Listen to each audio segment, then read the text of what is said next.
Hi cook tasty ರೆಸಿಪಿಗೆ ಸ್ವಾಗತ.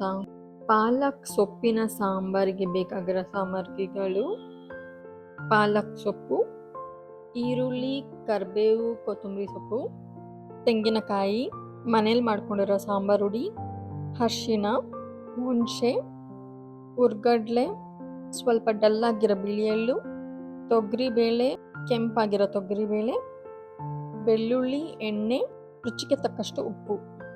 ಈಗ ಹೇಗೆ ಮಾಡೋದು ನೋಡೋಣ.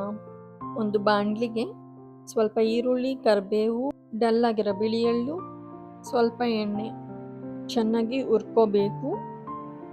ಮಿಕ್ಸಿ ಜಾರಿಗೆ ಹುರ್ಕೊಂಡಿರುವ ಮಿಕ್ಸ್ಚರ್, ಹುರ್ಗಡ್ಲೆ, ಹುಣಸೆ, ಕಟ್ ಮಾಡಿರುವ ತೆಂಗಿನಕಾಯಿ, ಅರಿಶಿನ, ಕೊತ್ತಂಬರಿ ಸೊಪ್ಪು ಚೆನ್ನಾಗಿ ನುಣ್ಣಗೆ ರುಬ್ಕೋಬೇಕು.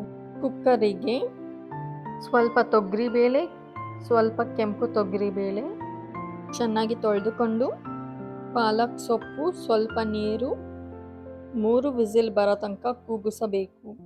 ಸ್ವಲ್ಪ ಪ್ರೆಷರ್ ಇಳಿದ ಮೇಲೆ ತೋರಿಸಿರೋ ಥರ ಸ್ವಲ್ಪ ಮೆತ್ತಗೆ ಮಾಡ್ಕೋಬೇಕು. ಒಂದು ಬೌಲಿಗೆ ಟ್ರಾನ್ಸ್ಫರ್ ಮಾಡ್ಕೊಂಡು ಸ್ವಲ್ಪ ನೀರನ್ನು ಹಾಕಿ 2 ಚಮಚ ಮನೇಲಿ ಮಾಡ್ಕೊಂಡಿರುವ ಸಾಂಬಾರು ಹುಡಿಯನ್ನು ಹಾಕಬೇಕು. ಸ್ವಲ್ಪ ಬೆಲ್ಲ, ರುಚಿಗೆ ತಕ್ಕಷ್ಟು ಉಪ್ಪು, ರುಬ್ಕೊಂಡಿರುವ ಪೇಸ್ಟ್ ಚೆನ್ನಾಗಿ ಕೈಯಾಡಿ 5 ನಿಮಿಷ ಕಾಲ ಕುದಿಸೋಬೇಕು.